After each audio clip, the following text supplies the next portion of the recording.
Phone করে তো জানো আহির বাবু তো ডেকে নিয়েছে।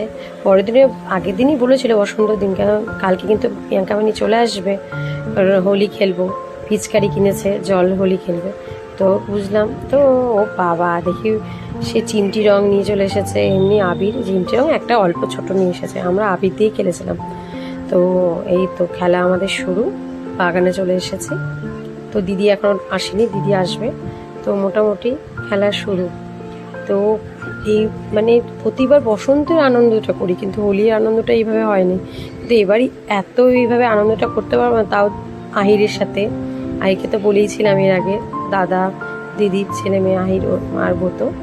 তো আমার তো খুব প্রিয় এরা, ভালোবাসার চরম।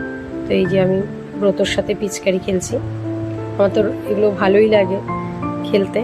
তো তারপরে ও তো খুব মজা পেয়েছে, খুবই মজা পেয়েছে, জলটা যখন যাচ্ছে খুবই মজা পেয়েছে ব্রত। তারপরে দিদি আমরা গান চালিয়ে দিয়েছিলাম, দিদি আমরা সবাই মিলে নাচানাচি আনন্দ শুরু করে দিয়েছি। এই এই জিনিসগুলো তোমাদের সাথেও শেয়ার করার কারণ আমি খুবই আনন্দ, মানে এরা আমার খুব ভালোবাসার মানুষ। তো দিদি এই তারপরে বলতো আহির পরিবারের সবাই আমার মনে হচ্ছে যে আমার আপন মানুষ এরা, ভালোবাসার বাড়ির লোক। তো শান্তিনিকেতনে অনেক অনেক ভালোবাসার মানুষ এরা আমার। তো আমি বাড়িতে থাকলে খুব মিস করি, এই তখন এই ভিডিওগুলো দেখি, ছবি দেখি, তখন মনে পড়ে। তো তোমার হচ্ছে তাই তোমাদের সাথেও শেয়ার করলাম, কেন তোমরাও এখন আমার এরাও যেমন আপন ভালোবাসার মানুষ, তোমরাও আস্তে আস্তে অনেকেই আমার আপন মানুষ হচ্ছ। আর সত্যি বলতে আমি সেইভাবে তো ধরো কথা বলতে হয়তো আটকে আটকে যাচ্ছি, একটু মানে নার্ভাস হচ্ছি না, কিন্তু আমার তো অভ্যাস নেই, তাই হয়তো আটকে আটকে যাচ্ছে। তো একটু প্রবলেম হচ্ছে, তো তাই জন্য তোমাদের কাছে সরি চেয়ে নিয়েছি। আস্তে আস্তে হয়তো একটু টাইম লাগবে, আমি তো সেভাবে অভ্যাস নয় আমার, তাই জন্য। আর চেষ্টা করছি একটু জোরে জোরে কথা বলা। আসলে আমার অনেক দিন আগে এই গলার প্রবলেমটা হয়েছিল, প্রায় 4 বছর আগে। আমি তো মিউজিক নিয়ে পড়া, মিউজিকের এর ফাইনাল ইয়ারের সময়। তো অ্যাপোলো তো তারপরে ট্রিটমেন্ট করে ঠিক হয়েছিল, আবার হঠাৎ করে এই গলার ওই প্রবলেমটা আবার শুরু হয়েছে।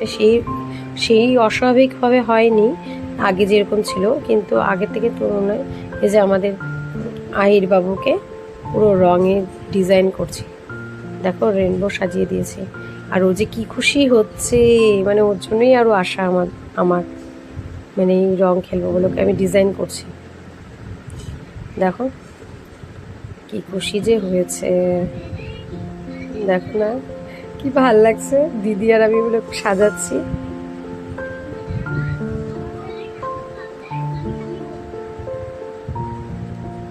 আমি খুব তাড়াতাড়ি এত লাইক পেয়েছি, সাবস্ক্রাইবার পেয়েছি, আরও চাই সাবস্ক্রাইবার তোমরা প্রচুর শেয়ার করো, লাইক শেয়ার কমেন্ট করবে, এইভাবে পাশে থাকো। তোমরাও আমার আপন হয়ে গেছো, অনেক ভালোবাসার মানুষ তোমরা। তো তোমরা যদি এইভাবে পাশে সাপোর্ট করো, পাশে থাকো, আমি খুব তাড়াতাড়ি অনেক একটা ভালো জায়গায় যেতে পারবো। তো এই যে দেখো মজা করছি, আমার এই আনন্দটা তোমাদের সাথেও ভাগ করলাম, সব ছোটো ছোটোভাবে আমি যা যা করবো তোমাদের সাথে সেইভাবে শেয়ার করব। তো অনেকে আমার গান শুনতে চেয়েছো, আমার গলাটা একটু ঠিক হয়ে যাক, তারপরে আমার গানের ভিডিও তোমাদের সাথে শেয়ার করব।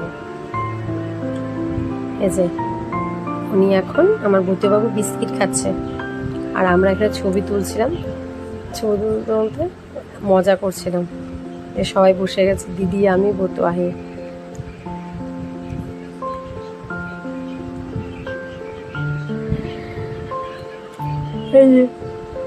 মাসি এসে বসে গেলেন, আমাদের ব্রত মাসি। ব্রতর কাছে থাকে তো এই মাসিটা, ছোটবেলা থেকে ব্রত খুব ভালোবাসে। তা আমরা ব্রত মাসি বলে ডাকি, ব্রতর মাসি।